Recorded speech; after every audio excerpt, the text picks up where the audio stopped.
Hi hello வணக்கம் and welcome. இது நம்ம பிஸ்மி கிச்சன். நம்ம சேனலுக்கு புதுசாக இருக்கிறவங்களாம் மறக்காமல் நம்ம சேனலை சப்ஸ்கிரைப் பண்ணிடுங்க. அண்ட் எங்களுக்கு சப்போர்ட் பண்ணுற எல்லாருக்கும் ரொம்ப ரொம்ப நன்றி. தொடர்ந்து உங்கள் சப்போர்ட்டை எங்களுக்கு கொடுங்க. இன்றைக்கி நம்ம சேனலில் பருப்பு வடை தான் பார்க்க போகிறோம். ஆமை வடை சொல்லுவாங்க இல்லையா, பருப்பு வடை ஆமை வடை எல்லாம் ஒன்று தான். ஸோ இதுக்கான ரெசிபியை தான் நம்ம இன்றைக்கி பார்க்க போகிறோம். இதுக்கு ஃபஸ்ட்டு நல்ல கடலைப்பருப்பை நான் ஊற வச்சு இந்த மாதிரி அரைக்க போகிறேன். பாருங்கள், கைட்டை பிச்சாலே நல்லா பீயுது. இந்த மாதிரி நல்லா ஊற வச்சுக்கோங்க. இதை நீங்கள் எப்படி அரைச்சி எடுத்துக்கணும் அப்படின்னா, ஒரு 90% நல்லா அரைச்சிக்கிட்டு கொஞ்சம் அரைக்காமல் வச்சுக்கணும். பூண்டு, வெங்காயம், கருவேப்பிலை, இஞ்சி, பச்சை மிளகா, மல்லி இலை இதெல்லாம் நான் எடுத்திருக்கேன் வடைக்கு போட தான். இந்த மாதிரி நல்லா குட்டி குட்டியாக எல்லாம் நறுக்கி வச்சுக்கோங்க. பாருங்கள், மாவை இந்த மாதிரி நீங்கள் அரைச்சிக்கிட்டால் போதும் சொன்னேன் இல்லையா.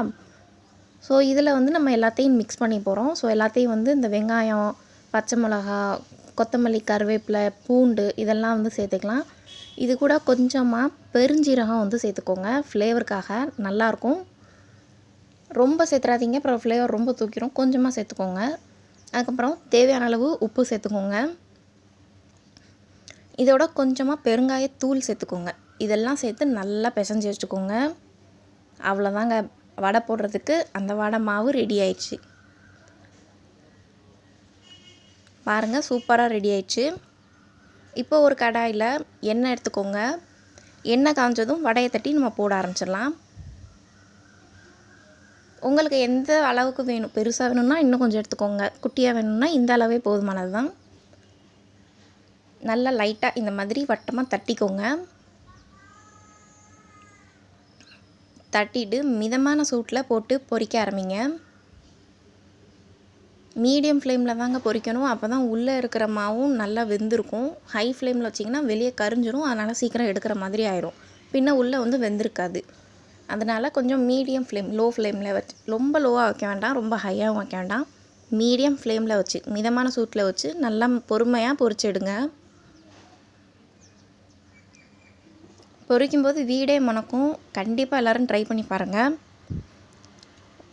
உங்களுக்கு வேறு ஏதாவது ரெசிபி வேணும் அப்படின்னா மறக்காமல் கீழே என்ன ரெசிபி வேணுமோ அதை கமெண்ட்டில் போடுங்க. நம்ம சேனலுக்கு புதுசாக இருக்கிறவங்களாம் மறக்காமல் நம்ம சேனலை சப்ஸ்கிரைப் பண்ணிடுங்க. லைக், கமெண்ட், ஷேர் பண்ணிடுங்க. அண்ட் உங்களோட சப்போர்ட் எல்லாத்துக்கும் ரொம்ப ரொம்ப நன்றி. தொடர்ந்து எங்கள் சேனலுக்கு உங்கள் சப்போர்ட் தேவைப்படுது. ஸோ சப்போர்ட் பண்ணுங்கள். பார்த்திங்கன்னா நல்லா மிதமான சூட்டில் இந்த மாதிரி பொரித்து எடுத்துக்கோங்க. நல்லா வெளியே கிறிஸ்பியாக இருக்கும், உள்ளே நல்லா மாவு நல்லா இருக்கும், வெந்து சூப்பராக இருக்கும். கண்டிப்பாக எல்லோரும் ட்ரை பண்ணி பாருங்கள்.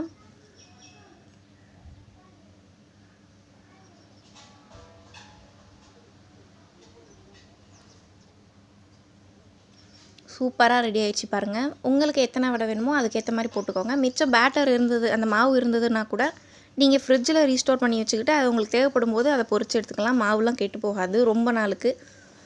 ரொம்ப நாளுக்கு வைக்காமல் கொஞ்சம் ஒரு 1 வீக்குள்ளே போட்டு காலி பண்ணுற மாதிரி நீங்கள் அரைச்சி வச்சுக்கோங்க. நல்ல புதினா சட்னி, தேங்காய் சட்னி, இதோட பிளாக் டீ போட்டு வச்சு ஈவினிங் ஸ்நாக்காக சாப்பிட்டு பாருங்கள், சூப்பராக இருக்கும். ஸோ கண்டிப்பாக எல்லோரும் ட்ரை பண்ணி பாருங்கள்.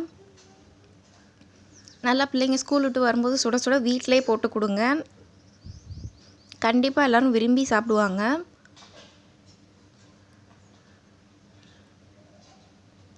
Thank you for watching.